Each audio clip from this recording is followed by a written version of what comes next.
wonderful people all over this country. She is a beautiful Guyana will become the next Dubai, and we, the citizens of Guyana, are super excited to benefit from our homeland the same way the citizens of Dubai benefit from theirs. This is what life is like for citizens from the Emirate of Dubai. Guyana will become the next Dubai. with wonderful people all over this country. She is a beautiful Guyana. So, ladies and gentlemen, welcome to another edition of Globespan24x7, owned and operated by Mr. Nohar Singh, with Devin Bissoon as the technical operator. Tonight, our topic is morality in politics. We'll come to a definition of morality in a few minutes. Before we do that, let me introduce our panelists, our guests.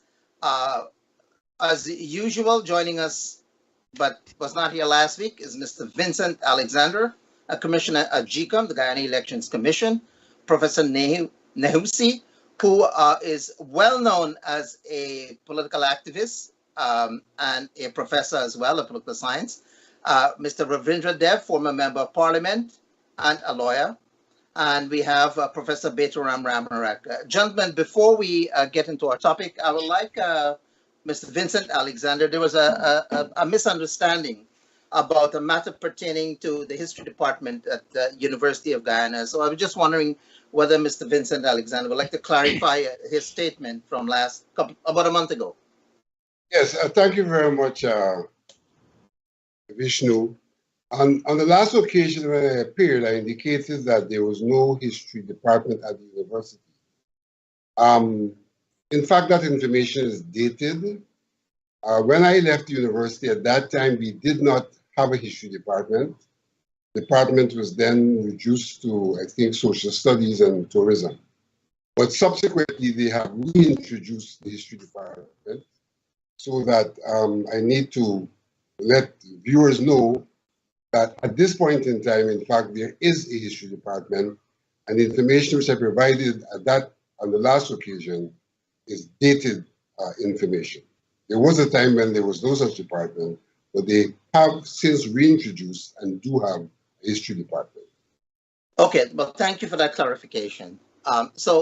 Gentlemen, if we may just delve right into our topic, morality in politics. So first, let's have the good Professor Nehusi define morality and morality in politics, and then we'll have others chimed in. Well, thanks, Vishnu, for the invitation to make this definition. I guess we could go into all kinds of high-flown language and plenty dictionary and that kind of thing. But I believe that we should all agree, and this is especially because we're speaking to members of our public, that morality is really good behavior. And it's good behavior in the sense of good public behavior. Of course, we'll be concerned with what people do in their private lives. But when we talk about morality, we usually mean social standards, standards that the whole of society or most of society agree to, because people believe that these standards are the best for the entire society. So I would say morality is good behavior. The second aspect of this is morality in politics. And here I think by politics we mean party politics. And morality in party politics means the same thing. People who are in political parties must behave in ways that are decent, meaning ways that are acceptable for the great number of people in our society. Now that's important because with the kind of party politics we have in Guyana for too long, being so divisive, it's easy for somebody to misbehave do make a whole number of decisions that have a negative effect on one aspect, one section of the population. And because we tend to be so divisive, we think in terms of our race group usually, and what's good for us is good for us. It doesn't mean that it's a bad thing if it's bad for another group of people. I think this is an opportunity for us to start talking about that kind of thing and see that good behavior in politics doesn't necessarily mean what's good for me or what's bad for those people over there. And I think that's a good place to start. If you allow me to, I would urge us to do two other things. One is to recognize that usually when we speak of these things, we fail to use the intellectual resource or resources offered by the tradition of peoples who make up Guyana. You know, African people invented writing and society and had morality, some of which expresses itself in Christianity. Well, do we think about that, about Africa as a source of morality when we talk about, teach about morality? It's the same with India. How about China? And at this moment in the evolution of the world, I think it's important that we recognize that we rob ourselves of a lot of riches when we talk about morality or whatsoever, and we do not include those sources of ourselves as sources of morality. I'll stop here for a moment. And you didn't mention financial probity. I wonder if it also doesn't include that. And then yeah, that's part of morality. And then you were also only focusing about party. It should really be inter-party, not just intra-party alone, but inter-party, nationally, intergovernmental, countrywide, nationwide. That's implicit, I hope, in what I said. Very good. Let's get Ravi. Ravi, you want to chime in as a lawyer, morality? Well, being trained in American law, there is actually a book written by a very big American jurist that states very overtly that there is no morality in law, that law and morality don't actually miss. And in fact, I went to law school as an older student, went at night with other professionals, you know, in the class. And in my naivete, I asked the professor teaching law as to, he asked the question, what is justice? And I, you know, answered, put up my hand as we do in the British system, and talked about justice, you know, morality, you know, which implies morality, justice at the base of justice. And the guy looks at me, and as we say in Guyana, he hopes me. And right to say, he says that the purpose of law is not morality. The purpose of law is to get your client off. And, you know, so that's one school of thought.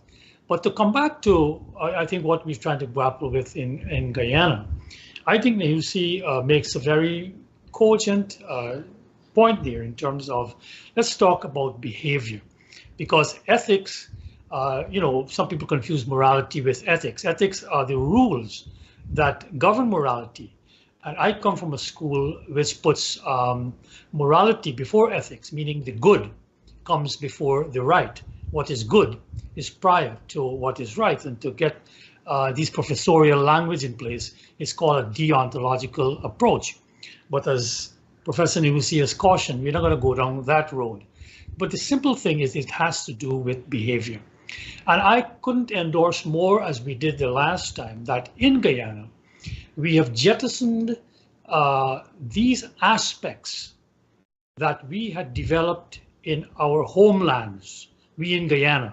This is this famous 6 people. We have jettisoned them and adopted a morality that comes out of Europe and the European conquest, which was geared to their experience, which in their encounter with us cannot ever be disjunctured from what they were trying to achieve, which is that they had a Procrustean bed, and I use the Greek term because they would like to hark back to that, to force morality into a mold to justify their actions.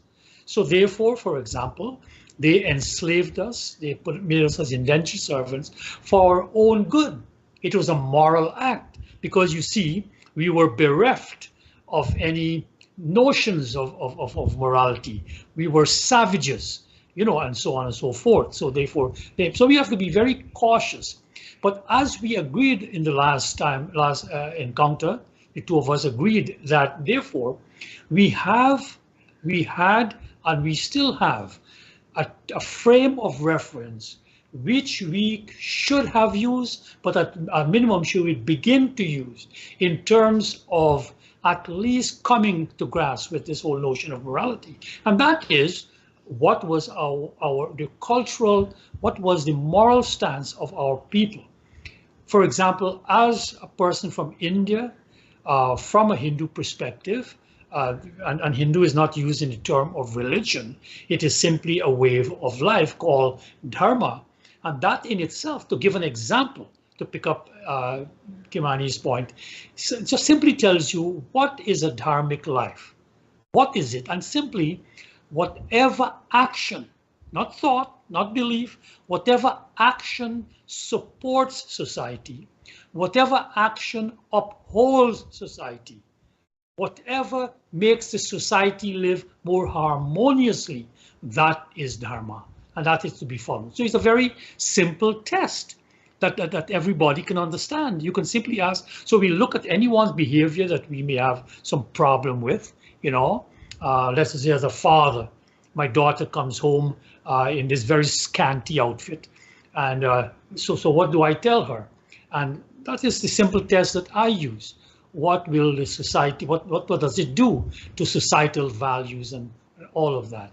So I just want to, without going further, to pick up on that point, that we have reached a point in Guyana's history where we have to have what I call decoloniality, which is to free our minds of the systemic insertions made by the colonial powers and those aspects that they have pushed into our minds. And I use the word pushed. We should now jettison, and one place to start looking at what to replace it with is in our traditional cultures, which include notions of moral practice. I'll stop there for now. Vincent Alexander? Yes, this is a very, very interesting subject area. My most profound thought came to me through a Rasta friend of mine, who Ravi knows pretty well, who said to me he doesn't deal with good and bad, he deals with truth and fact. And he said that because good and bad are highly relative, and so that when one speaks about morality, which is associated with what is good or what is bad, it is highly, highly relative. One may find a homogeneity in the definition by saying, well, it's a question of what's good or what's bad. But what's good and what's bad, there's no uniformity, there's no oneness about that. And therefore, for me, it is important when one talks about morality to juxtapose morality to law for this reason. When one talks about law, one is talking about prescriptions that are intended to apply across the entire society. It's sometimes virtually an imposition of the behavioral norms across the society. But morality, on the other hand, because of its definitional base, what it actually is in behavioral terms, they differ from group to group. It is not necessarily homogeneous, and you may find the different moral standards and different moral codes and different behavioral patterns across different groups based on their own perception of what is good, what is bad, or what is right, and what is wrong. So when one starts to speak of morality, one really is on very, very slippery turf in terms of, in my view, in a society, in a practical and behavioral manner of defining morality, because there is no one standard that is applicable in terms of what are the moral norms, what is considered good and what is considered bad. And therefore, as we talk about morality in the context of the politics in Guyana, you may well find that there are possibilities of differentiating from a behavioral perspective what is considered to be moral and what is considered to be immoral, what is considered to be morality, because morality is often associated not necessarily with the entire nation as a homogeneous whole, which law seeks in some regard to, but it's associated with subgroups, and it's influenced by the interests of those subgroups, sometimes influenced by the belief system, it's influenced by the thought processes of those subgroups as they see things to be right and they see things to be wrong.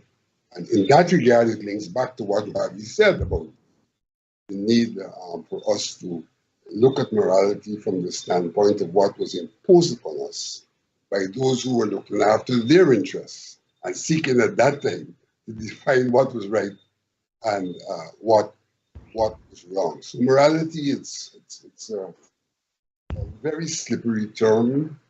One has to look across the landscape to the various groups, the various subgroups of the society, and what they have accepted as their correct behavioral norms, not only in theory but in practice. And therefore, one may see a circumstance where one group considers something to be moral, another group considers it to be immoral. So the morality does not find commonality across the various subcultures, the various interests, the various groups in the society. Well, politicians That applies then, equally to political parties. politicians then and politicians now have their own definition and their own sense of morality. Not too long ago, I think it was about 20 years or so, Basdeo Pandey said, politics has a morality of its own, meaning that you, no matter what, you have to support your colleagues on your side. Whether you feel they're right or wrong, they're always right anyway. Professor Betoram Ramarat, what's your scope on morality in politics?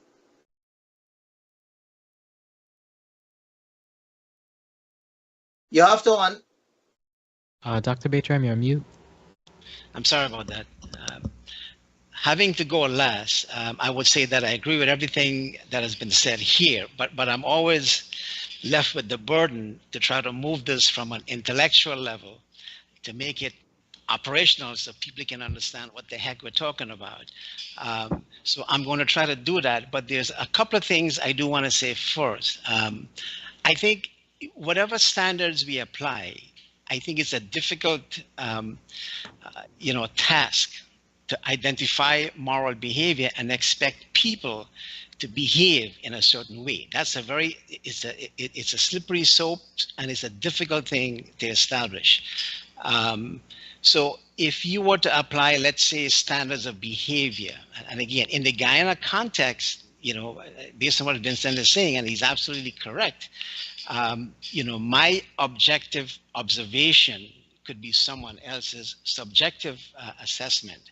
So we have that issue to deal with. But the point is, it is a difficult task to have, leaders in a country behave in a way that we could say, well, they're adhering to moral behavior or ethical standards. And I think this has been I mean, from time immemorial. You've got people like Kautilya, who was an advisor to the Chandragupta Empire.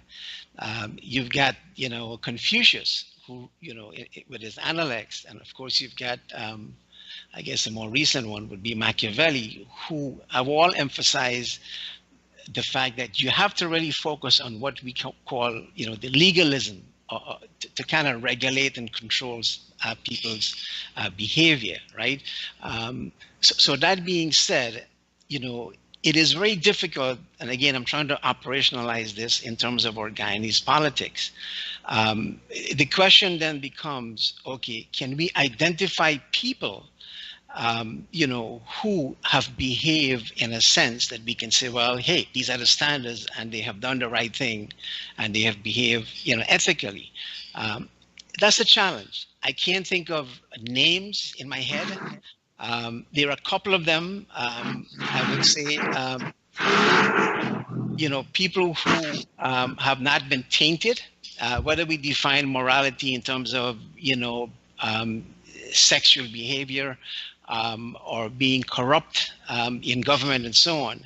I think the name Chetty Jagan comes to mind as someone who would be sort of ethical or moral in terms of what he has done in terms of a politician.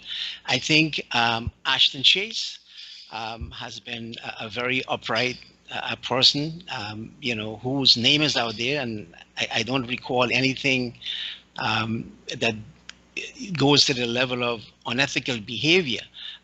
So my point is, there are very few people, no matter what the standards we establish. If we're talking about, being sexually predatory as an immoral behavior in our context, if you want to believe Marjorie Carr's, she talks about Kofi Badu's behavior towards women. We've got, in more recent times, again, sticking with this sexual kind of predatory behavior, if you're looking at that aspect of morality or immorality, we've got situation in Guyana where, according to the MI files, Janet Jagan, who was in the PVP government, had a tryst with a young man named Shiv Gangadin, who was a member of the UF. And again, to kind of make this a situation that we can kind of hold on to and really understand, it goes both ways, right? And I'm not making accusation, but there are names in the newspapers that keep coming up. You've got names like Kwame McCoy.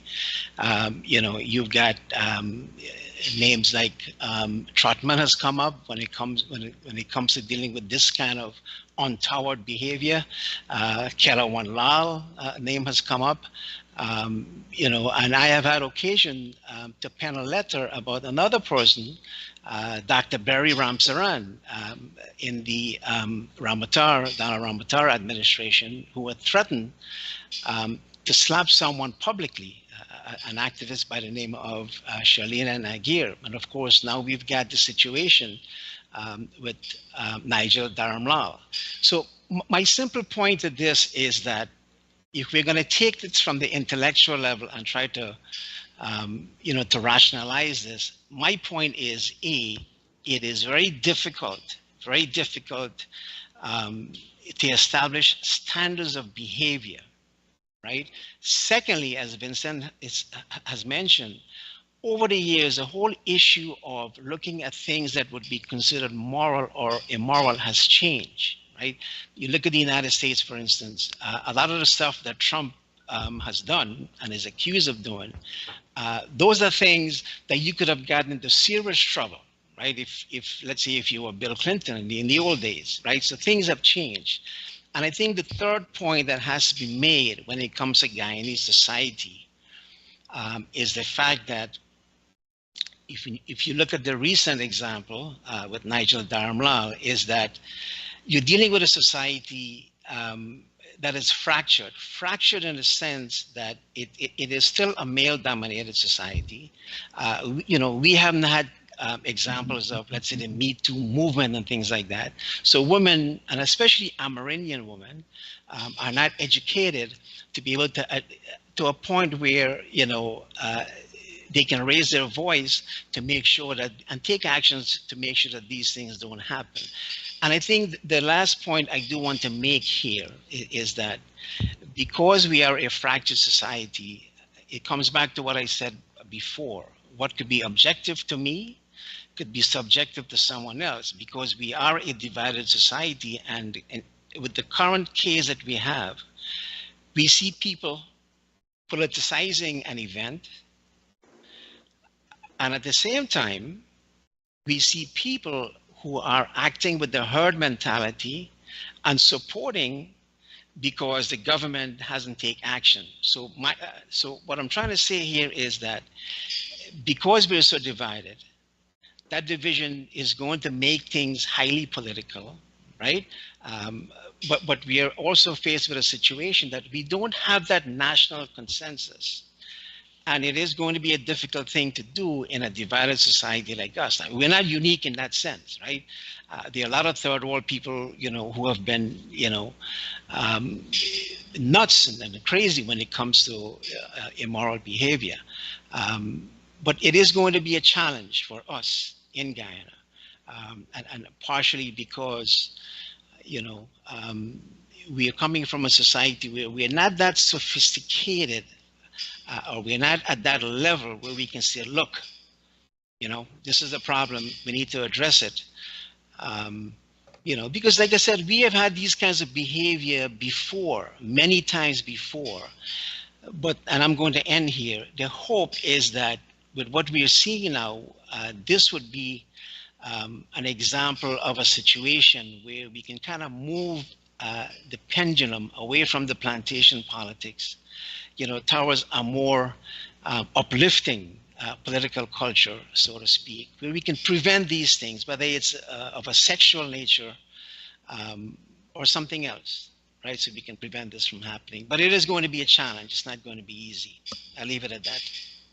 So Dr. Kimani Nehumsi, Dr. Ramarak had started to give relevance and concrete examples of make it applicable to Guyana. Why is this relevant to us? Why are we discussing it with regards to Guyana at this particular juncture? Well, it's relevant to us because it's relevant to any society at any stage in its development, or even we might say evolution. You have to have rules that everybody could navigate by. Part of our challenge in Guyana is that we're mostly a destroyed society. Rafi keeps making the point that we have to decolonize. And we, most of us, Guyanese, don't understand that we are still in the grips of values that were imposed upon us by mass murderers, mass rapists, mass kidnappers, armed robbers on a grand scale. I mean, this is what Europeans, Western Europeans, this is how they behaved. And we've been laden with a misrepresentation of their behaviors that attempts to present them as people who were far from what they were. And I'm talking about the dominant elements among Western Europeans. I'm not saying that every single Western European is like that. There are honorable exceptions. But these were organized armed robbers, mass murderers, and so on. And at the level of what we might call morality ideas, guiding ideas, their behavior is thinking also. Consider this. One of the greatest rapists, bandits, mass murderers in the world was selected for me to be my role model. That's a name that was inflicted upon me. I wouldn't honor it by mentioning it. But I think it's important that we understand that my parents, who wanted the best for me without any shadow of a doubt, were so persuaded by these people, by Western Europeans, that their moral examples were good enough for us, that they decided that the name of this armed bandit mass murderer and rapist was a good name for me. And I use name in inverted commas in that sense. Now, these are practical examples, you know, of how we have been misinformed, misled, and inflicted with very, very deadly values that many of us don't even suspect happened. And this is back to Rafi's point. We have been mistreated. The system of how we think is still infected, and I really do mean that word, infected with the nastiness those people imposed upon us. And, you know, when Rafi talked about the ethics, and we need to define, to recognize that ethics is how individuals behave. And your ethics ought to be in consonance with the moral values of a society. But Rafi, when you said that, you know, the ethics of the law, according to one professor in the United States, is to get your client off. There are two things. There's one possible saving grace, and I don't think it should be left at that, but remember that the English system, which is inherited by the United States, is the adversarial system, where you have two opposing lawyers, and you have a presiding judge or magistrate. And the system is supposed to be a search for the truth. You know, the legal system is supposed to be a search for the truth. The continental system in Europe is a different system. People in China and India and Africa had different systems also. We got to keep coming back to that, because we always use our oppressors' systems as our reference point. And I'm saying, no, they're not the only people with systems, and very often their experience, our experience of them, is so negative that these are not the best examples. You know, so I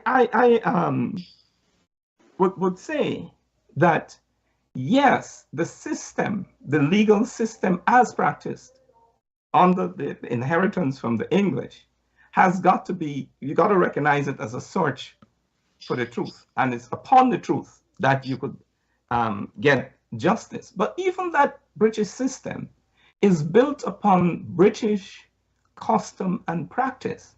That is what you call the law. That's the source of law, or at least one important source of law in the English system. And I think it's important that we see that we get British custom and practice along with the other sources of law, of course, you know, like the parliament and jurisprudence and so on. But these are issues that I think we've got to understand. And Vincent's point about different people or different groups in our society having different, let's say, interpretations of what morality should be, makes it very important, and I think urgent, that we in our society begin to discuss these issues. Because the longer we postpone real discussion, information sharing, understanding, the longer we postpone that moment when somebody will wake up at some stage in Guyana and say, hey, you know something? All of us, or most of us, agree on what morality is, or these different aspects of morality. That's the only way we can do it. And our discussions, our attempt to arrive at that magic moment has got to be informed by the experiences of all of us. And when I say experiences, I don't only mean what happened under colonial domination.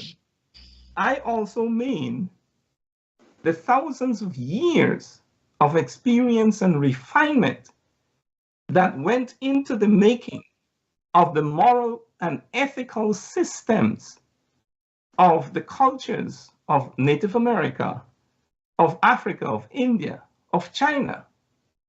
And I want to emphasize that we rob ourselves of thousands of years of well-intentioned experience, usually,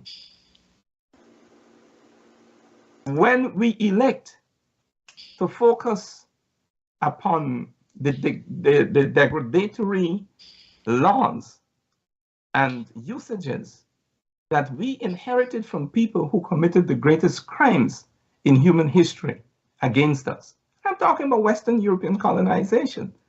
I'm talking about enslavement. I'm talking about the ethical behaviors of priests and other governors, soldiers and so on, Western Europeans who lorded it over lots of millions of people in oppressed communities. Here's my last point. We heard about Kautilya, Confucius, and so on.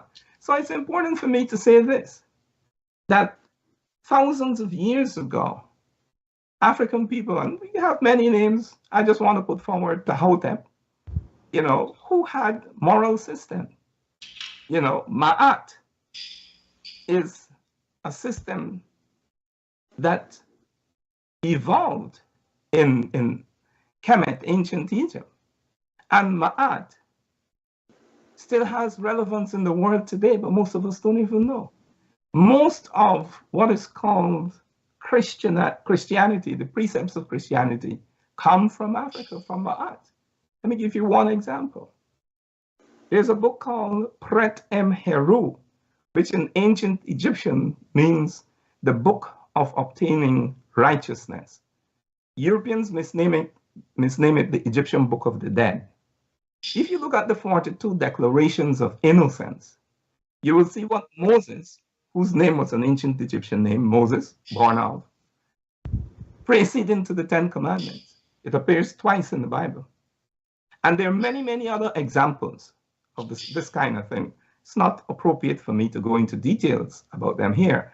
But I mentioned that in order to show that we have potentially at our disposal fascinating and very, very relevant resources from all our cultures that we could use to inform discussion, to educate each other, and really come to know ourselves in that way. Final point here is that morality is not only what you do, is what you neglected to do when it should have been done. And I think it's very important to mention this, because one of the criticisms of Dr. Jagan is that after a certain point in time, people of a certain persuasion that we would normally call racist started to have a great influence in his party. Now, was it something that Dr. Jagan was responsible for? Should he have challenged it? These are some of the kinds of discussions we need to have. And it doesn't necessarily mean that Dr. Jagan should be any less a hero to all of us or anything of the sort. No one of us could be perfect, especially in the kind of worms we call society that we live in, especially like Guyana. And it's important for us to be able to honestly interrogate our experiences and say, yeah, of course, this is 2023. We have the perfect vision of hindsight. And we could say, well, yes, so-and-so should have done this then or could have done that. We need to be able to conduct these kinds of discussions and put all our experiences under the searchlight. The fact is that if we are really the people we say we are, we deserve the best from the best among us. So the best experiences should be the ones going forward. And that will only be known when we interrogate everything in our streams of consciousness, of morality, and of ethical behaviors that we started building and setting forth for ourselves many thousands of years ago, before the encounters with armed bandits. Let's hear from Ravi. Ravi? Well, I think what we can do is to try to, in moving ahead, or trying to move ahead, to synthesize some of what we have heard. Vincent makes a very valid point. In fact, building upon what we had made, is that there is no one morality when you have individuals who come from different experiences, and to use the term popular nowadays, different lived experience.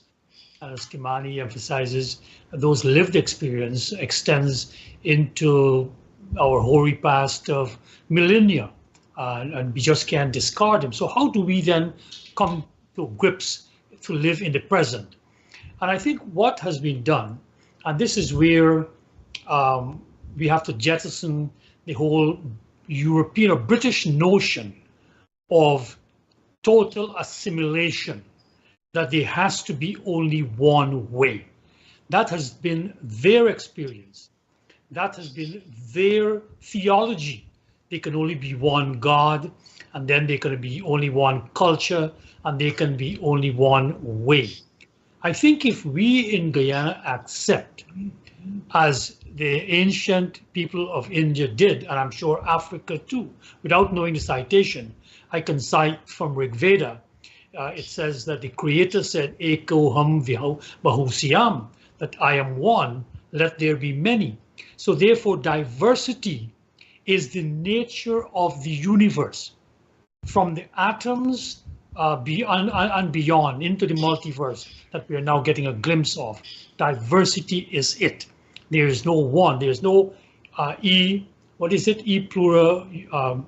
unum pluribus, out of many one. You don't have to be. And in law or in anything, we have to begin to accept what the ancient cultures have taught us through their experience, and that's important. They weren't engaged in any kind of conquest, which says only my way or no way.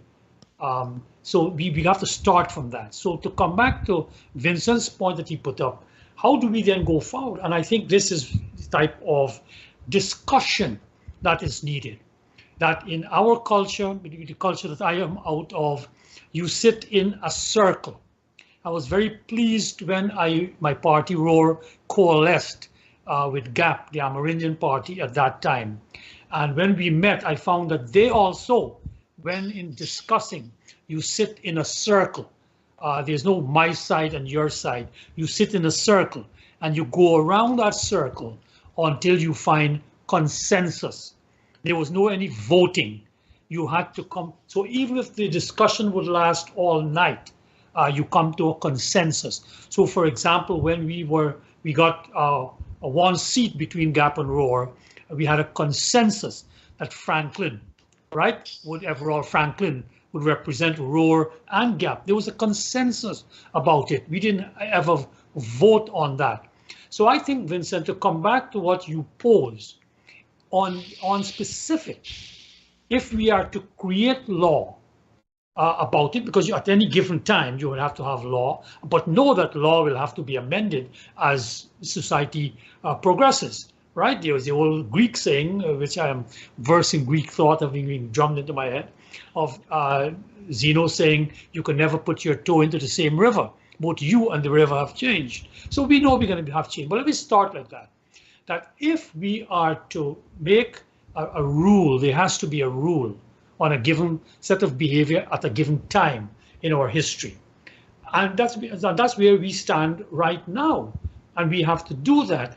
But again, I want to emphasize that let us bring it to what Beto brought into real life as to sexual behavior of those in officialdom. Now, I come out of the 50s and grew up in the 60s, and I always speak about the mixed village of Iflat, right? And before the program, I was talking to Kimani about the history of the Iflat village, where they moved out, the freed slaves moved out after abolition in 1838 and moved out. And all I can get in the official record, even by our historian David Granger, was that St. Luke's Parish was founded in 1841. I can't find a word about the village of Iflat, those who came out. Because as a boy, and last week when I went back into that portion of the village, you know, why were the houses all together? How were they built?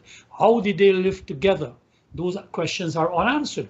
But one of the answers came out, and we talked about those who were mixed in the village.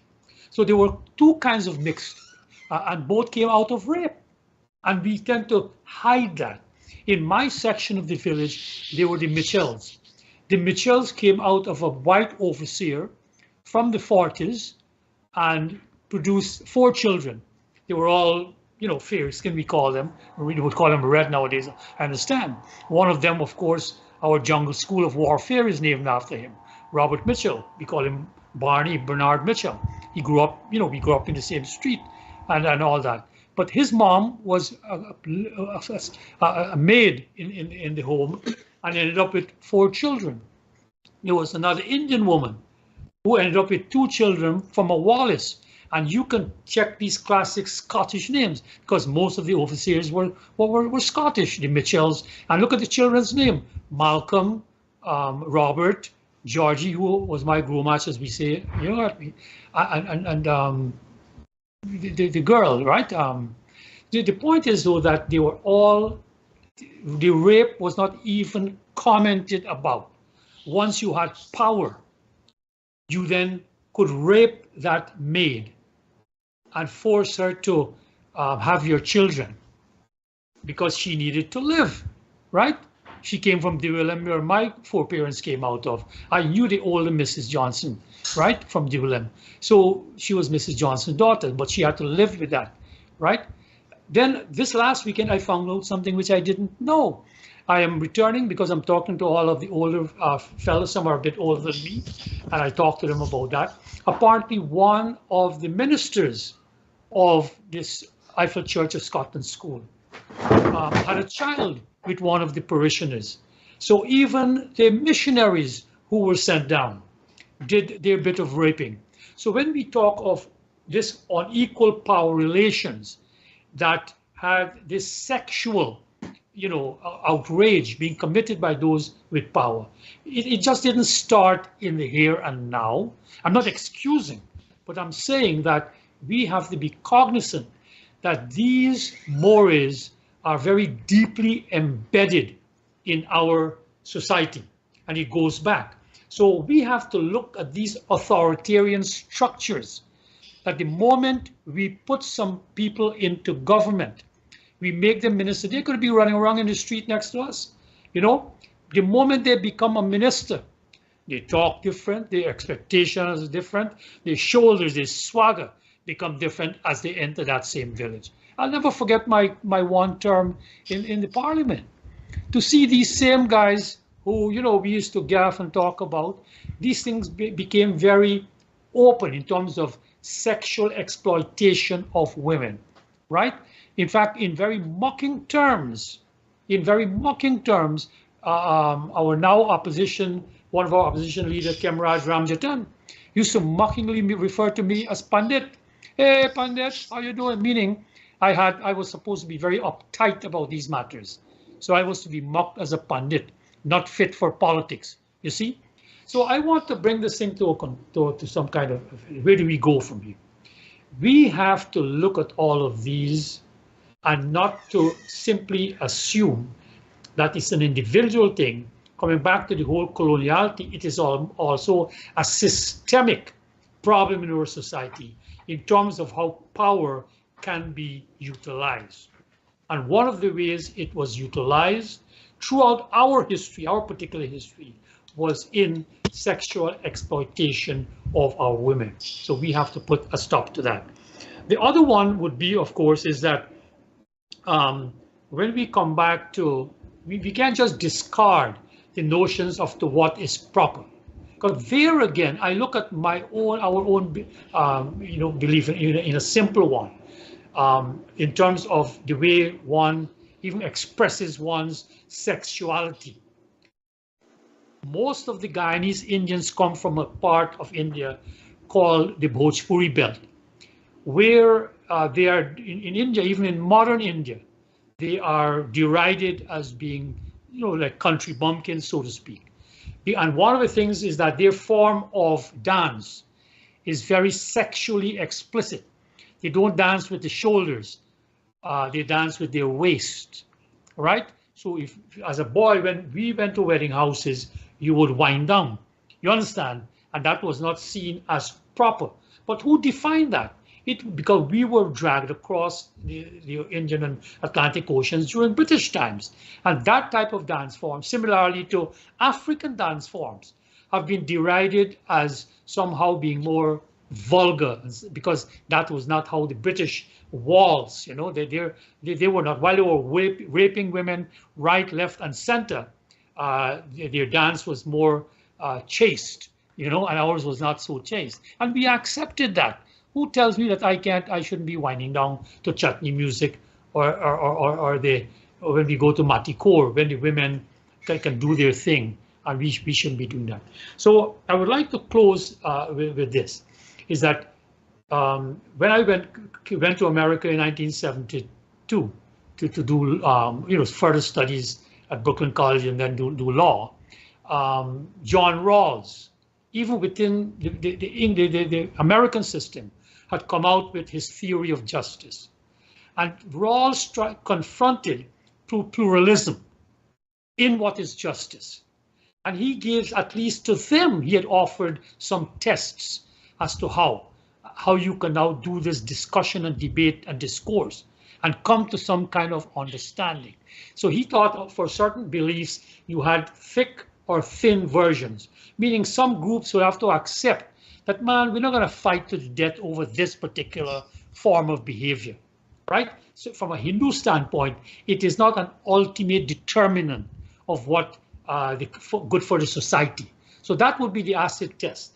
Does it put forward, does it sustain society where we are right now, or do we, or does it uphold it or drag it down?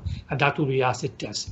I would like to throw out, just in passing, that these questions were debated in 2015 when the new APNU government tried to introduce a code of conduct and tried to put it into the Integrity Act. And I'd like us to throw this out that we had this discussion before when they had 10 points of directives or guides for morality. And I'll come back to that. That's a long, Vincent?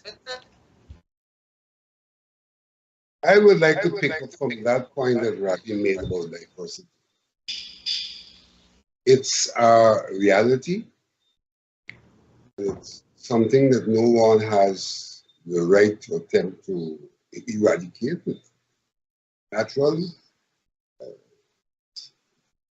and it's people's right to be who they are.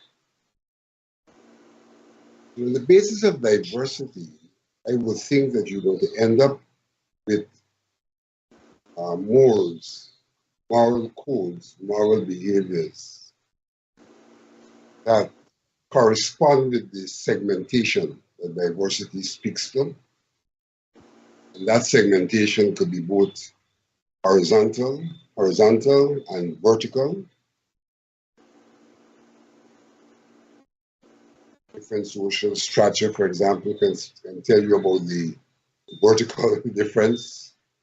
Horizontal can tell you about different interest groups, though they may be of the same social strata. We have to accept that you're going to have this diversity, which will manifest itself also in our morals, in our morals that are not, I emphasize, homogeneous. In that circumstance, one has to see how you can achieve unity in diversity. Unity in diversity. And so I think that one has to work towards establishing some basic morals that are unique to all of the groups. And I think that in many regards, history provides us with that. I think if one looks across the horizontal plane, you will find that in the various religious groups, notwithstanding the fact that they have different differences, that there's some basic moral rules that apply, you know. And one could relate these in some regards to what natural law has thrown up. What natural law has thrown up, thou shalt not kill, things like that. let's see them in the first instance as moral rules. But what we see is that in attempting to identify that baseline, so to speak, or the commonalities that allow diversity to coexist, that there's a role that the legal system has to play. If one goes to the theorists, the jurisprudence, they will tell you that law and morality is not the same, but they will also tell you that there's a lot of overlap between law and morality. And I think where the overlap occurs very often is in the realm of natural law in the first instance, as opposed to public policy law. So I think we have a basis on which we can say, hey, here is the ground level in terms of what our moral codes, our moral behaviors, our moral standards should reflect. And so that though morality and law is not the same, I think that law could be used in some regards to enshrine basic morality across the diversity that we're speaking about, accepting that there will be differences as there is in diversity in morality as well, but that there's a fundamental bottom line that should be embraced. But since we're speaking about morality in the context of our political system and our political parties, then the question will arise, where do we find that bottom line? Where do we find that bottom line? I think that in some regards, all politicians tend to have similar articulations on some things, the rule of law and good governance and things like that. Though the behavior may not necessarily conform, and even the articulation may differ. But I think that whether we like it or not, that one of the things globalization has done is to throw up some norms which are universal and which, if observed, could be seen to be a good baseline for morality globally, a good baseline for morality across diversity, and a good baseline for morality across political parties. I think to a very large extent, the elements of good governance seem to have emerged as that commonality which could be embraced, so that in a society where you have a legal system that is universal, applicable to all, and moral systems which are not necessarily applicable to all, that is a core of morality that's applicable to all, that I think has emerged and manifests itself largely in the principles of good governance, be it the principle of accountability, be it the principle of involvement, be it the principle of ethics, be it the principle of anti-corruption, which is also including ethics. A number of those principles which have emerged, which I think are the basis for us to be able to speak about morality from one platform and one perspective, in the face of the acceptance that morality will never be a complete homogeneous system, and that in fact it may be immoral if we attempted to have one homogeneous system of morality imposed. Morality itself is not about imposition, really. It's about social, peer kind of pressure and acceptance. So I think that is the direction in which we've got to move. That direction can come out of an understanding largely of our history as well, because our history does point to commonalities which we have embraced and which we can continue to embrace. Our history points to an evolution of standards and norms which have some universal acclaim, and therefore those can now become the basis for morality that we have across diversity, and morality that we have across even our political parties. And in that regard, one can see the emergence of codes that seek to speak to that morality, as much as one can see the morality being embedded in law, because it's been accepted from the inception that though law and morality are not necessarily the same, that there is an overlap between law and morality morality has very often been enforced by law. And if one wants to speak to something that is national, so to speak, then it has to be something that is in some regards based on our legal system, not necessarily originating in the legal system, but being enshrined and protected and universalized by the legal system. Dr. Ramrock, how can we get politicians to behave, in quotes, morally? Is it possible? Well, as I said earlier, it's a challenge, right? And a lot of that has to come from the public, outcries, from the public, and we've seen that recently. And of course, I've always said in the situation where Guyana is concerned, sometimes it may also require intervention. People have problems in a marriage, they go to a third party, right? So sometimes you may need to have that third party intervention, whether it's CARICOM or someone else, right? So that being said, and again, to come back to this whole notion of, moving from the theoretical to the practical, if someone is sitting in Kanji or Georgetown trying to make sense of this discussion we have here. I do want to come back to something more practical, and maybe you learned gentlemen can help me understand this. It's one thing, that Professor Kimani can talk about, what the Europeans have done, and all of the things that comes with colonialism and so on.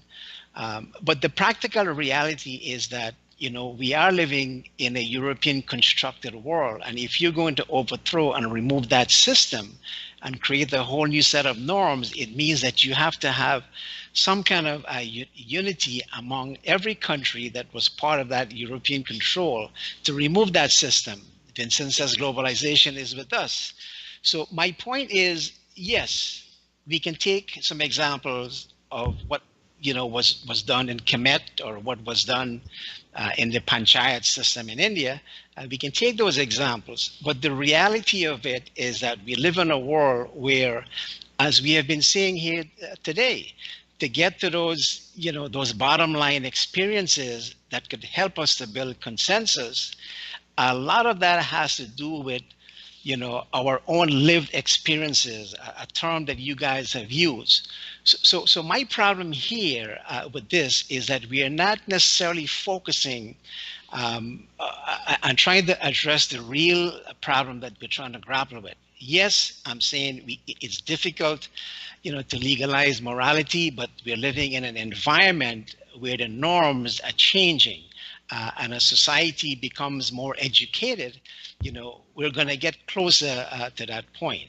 My second point is this. My point here is that the breakdown in morality, I'm going to lay this clearly, but not necessarily only at the feet of the PNC. I think when you start rigging elections, and nobody on this panel is saying that, when you start getting into a situation, whether the PNC was installed by the CIA or whatever, when you have a system of rigged election and people with absolute power doing things, so that breakdown starts there. I'm not saying it doesn't exist now. It does exist in many different ways, and you see people speaking out and talking about that. But the fact that we have a very divided society means that you have the racialization and politicization of the problem on one side, and you do have the herd mentality. And I would be the first to admit to all of you folks here that I am very disappointed in the way that Indians have actually responded to this situation with Dharamlal, because many of them have actually sided with the government and not necessarily even raising the possibility that this could be a problem and there was something wrong here, given the fact that we've had a desecration of parliament that occurred before and a similar situation. So that's my disappointed with Indians in this. But again, I'm seeing it's also been politicized, and that's something that we have to recognize because we live in a society. But I do have a question. Kimani began to talk about something, and I missed that point, about what happened under the PPP regime, I guess, with Chetty Jagan. I'm not sure what he was alluding to, but I'm just curious, what that really means and how that may be connected to this whole notion of, ethical or unethical behavior and morality that we're discussing here tonight. Gentlemen, we just have about 15 minutes left, so if you could just restrict your comments to about 3-4 minutes only. Okay, let me respond to Dr. Ramharak immediately. It wasn't an illusion, it was a statement, allusion, sorry. It was a statement of fact. I'm saying that morality is not only what we do, but what we did not do. And I also said that sometimes it's very difficult for somebody who lives in a particular moment to see certain things. And as we conduct our 2020 vision or post-mortem of these things, the 2020 vision, we need to take that into account. But being what we are, people are going to have one-sided views anyhow. But my point is that I didn't put it in this way, but I'm going to put it in this way now. The PPP, after the split with Forbes Burnham, was a different political party. It was, for all intents and purposes, overwhelmingly an Indian political party. And a lot of its politics started to reflect the interests of the Indian section of Guyana. Fact is, the Indian middle class in Guyana. And I put that out there because I want us to begin to recognize that, yes, somebody might be looking after their section of the population, but that's precisely our challenge, So I leave that in the interest of. But the problem with that perception, if I may, if we're talking about trying to find, as Vincent said, those bottom lines, and we're looking at the lived experiences, many Guyanese are still alive whose lives were touched, right, by Chetty, but not just Chetty, but somehow I get the feeling, and I'm not making any accusation, we somehow tend to apply the same yardstick to the PNC experience. If there were missed opportunities within the PPP, there must have been some missed opportunities within the PNC, which has also governed Guyana for so many years. So I don't see that similar, if you want to call it a moral equivalence, but somehow that seems to be out of the equation. The fact that you mention it in this way suggests to me that there is a problem. And it's the same problem you're talking about. If we say X about the PPP, we have to find a Y to say about the PNC. I'm not saying, but you would be surprised. Just a quick point. You will be surprised. And again, this, I think, is a mistake that the PPP, especially Chetty Jagan, has done a lot to destroy the Indian voice and Indian organization. And the one source that I could find that really tries to explain, that situation was from a quote from Ashton Chase, who try to give an explanation as to why the PPP has never really, adopted that Indian voice, addressed the imbalance in the army. So my point is, I'm not defending the PPP. I would be the last person. Donald Ramatar said I was with the CIA. I'm a rich Indian. I'm anti-PPP. So I don't even want to go there. But my simple point is, and again, I don't want to drag this on, is that, if we're going to be, upfront and look for consensus and those common ground, we have to recognize that there's something wrong, right? And that problem has to do with both sides of the equation. And I think if we're going to go around that table, everybody have to grieve, and the truth and reconciliation is important, for all of us. That's just the point I'm making. I'm not throwing aspersions. I'm just, All right. If I might resume, I'll point to my book called The People's Political History of Guyana. Which I think anybody who reads that book would know how I feel about colonial politics, including the politics of Barnum and Jagan. So I'm not here to defend a particular political party. I'm here to talk about what I see is wrong with our system. In a discussion like this, which is not on Barnum or Jagan, we can't get in all the points that are relevant to an overall understanding of my position. But I did say that both of them were both proponents, opponents, and victims of colonial politics. And I'm going to leave it at there. The way in which that becomes real for each one of those two individual leaders is different. But I agree. There were three things. They were opponents of colonial politics. They were proponents of colonial politics in some ways, and they were victims of it. In responding quickly to what other members of this panel have said, let me just make a point that I think needs to be made because it's not usually made. And this is that men also were victims of rape under colonialism. We hide that kind of thing. Many men were victims of rape under colonialism. And if we're going to be honest and truthful and as well-meaning, well-intentioned as we need to be, we're going to have to admit that. It's a fact. And it's something that men in many so-called post-colonial societies are not dealing with openly. So I'll leave that out there. And I think it's important to follow up on something, two things that Ravi said. One is this is power. This is people in power exerting their power on people who have no or less power than them. Usually, it's a man in power exerting his power on women or a woman. And under the colonial system, and again, I could refer you to my book, where on a particular estate, a white estate manager wanted to get rid of the husband of a woman he had his eyes on. It caused a protest, a riot, as under the colonial terminology. I don't necessarily agree that these were all riots. And one of the interesting things is how the police officer, all the colonial officials concerned, conspired to exonerate this obviously guilty white rapist. And I think that these are things that we need to be very careful to examine, because some of those models of behaviors might well be instructing bad behavior among us today. And we haven't asked that question.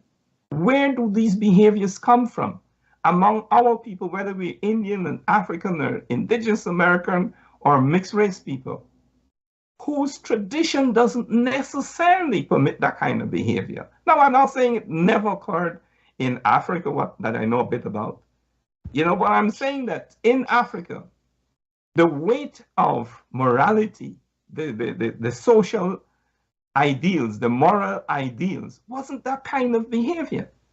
And in our attempts to understand ourselves, these are the judgments we need to make. These are the familiarities we need to develop with our own history. After all, India, Africa, China, indigenous America had been civilized for thousands of years before Europe. And that's something we need to understand, because what we elect to do too often is to jettison thousands of years of development and follow barbarians who came upon the pages of history recently. And I have no regrets or hesitation in saying that. Here's my last point. It picks up again from something that Ravi said.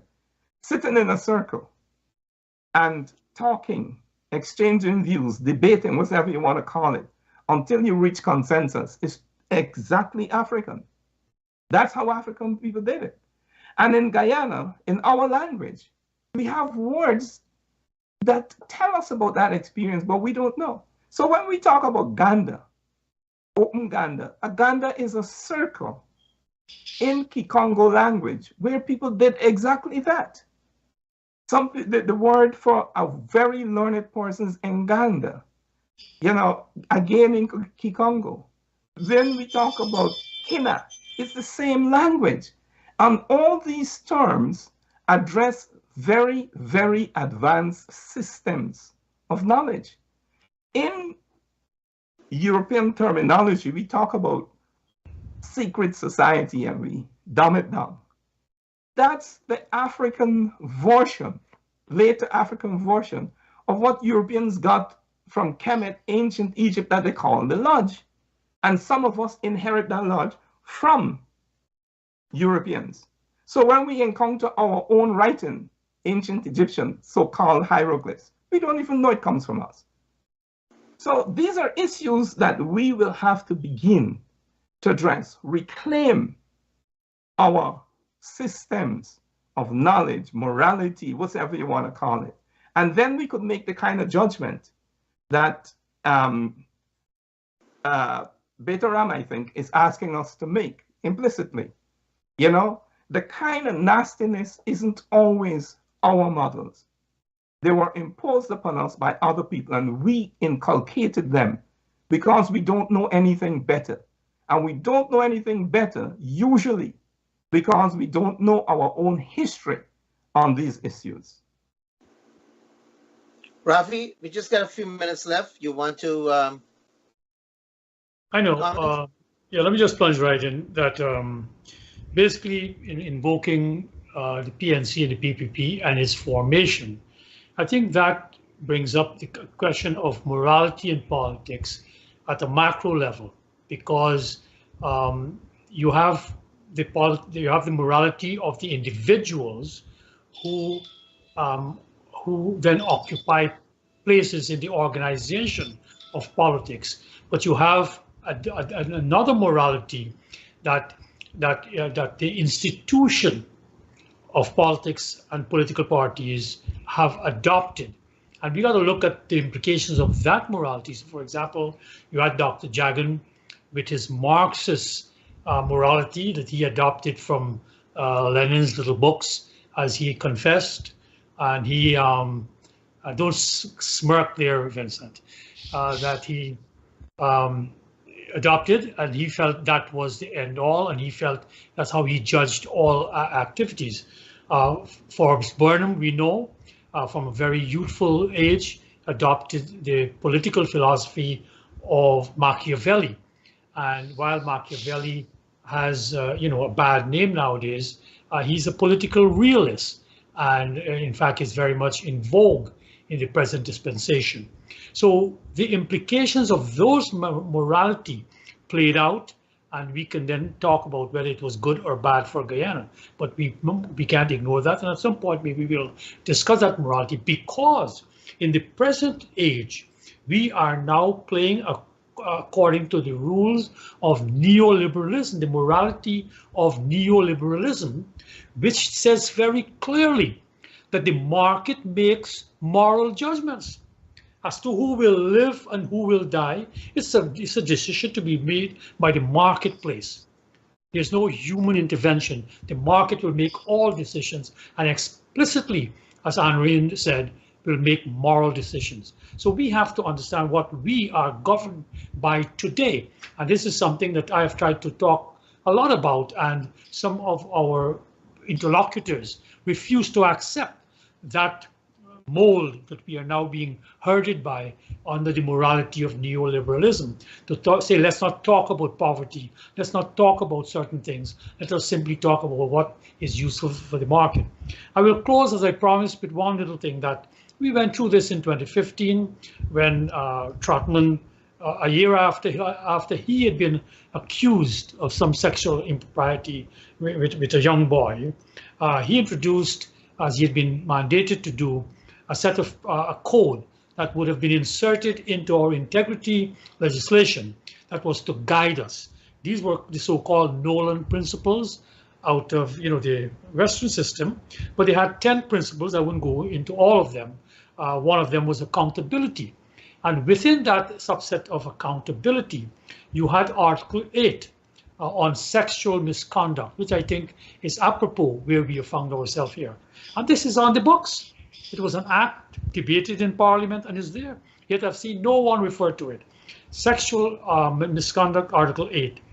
No person in public life shall pursue a course of conduct which amounts to offensive sexual comments, gestures, or physical contact, or such conduct of a criminal nature under the Sexual Offences Act. And secondly, no person in public life shall, in the course of the performance of his or her official duties, pursue a course of conduct by which he or she exploits his or her position or authority for sexual gratification. So that is an example of a principle which was discussed. There were submissions that were requested, submissions were made to the committee, it went to Parliament, it was debated, and this was signed into the Integrity Act, and I expect it's still there, somewhere there, very buried. I leave you with that. Vincent? As we discuss the question of morality, we have to recognize that basically morality is a part of the societal superstructural system, and to a very large extent represents the various interests and the various attempts at occupying space at the base of the society, the economic relations to a very, very large extent. I think we ought to recognize that. And therefore, if we recognize that, we recognize that basically the origin of the diversity and the diversity which has thrown up ugly elements has a lot to do with, on one hand, economic relations, and on the other hand, power relations, political relations, which are the ones that are most impacting in terms of fashioning and concretizing and protecting economic relations. I think that is where the origin, the dynamics finds itself in economic relations. From day one, the Europeans come in to exploit the Amerindians and imposing certain rules of engagement, coming right through to modern day in terms of the interaction between various people as they occupy various spaces on the economic landscape.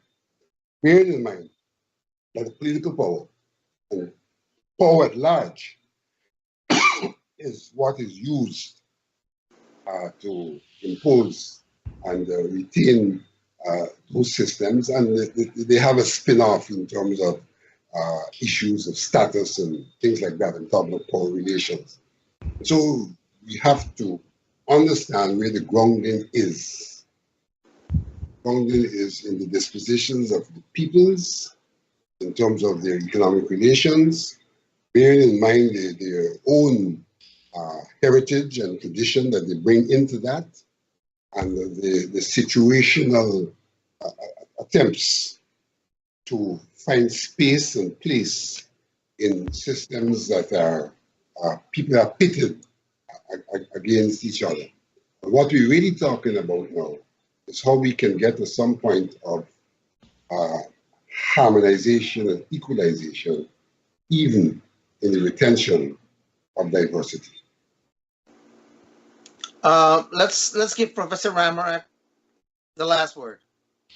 Well, I'd like to leave, your audience with something very specific, if I can end with this. And I think Kimani and Vincent and Ravi and myself can all agree on this. One of the things we have to do, and I think it's always like on a yearly basis, we have to take a mandated course on what is termed sexual abuse and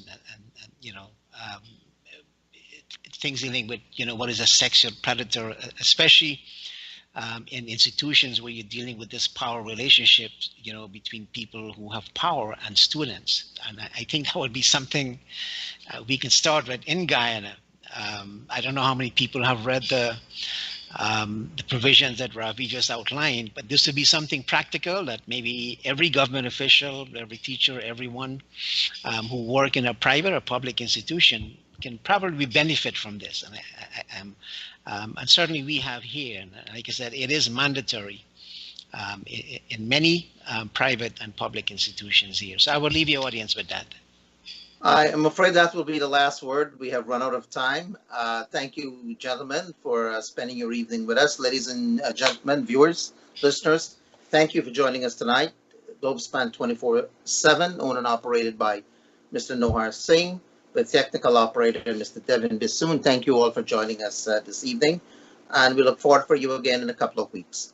Good night. Gentlemen.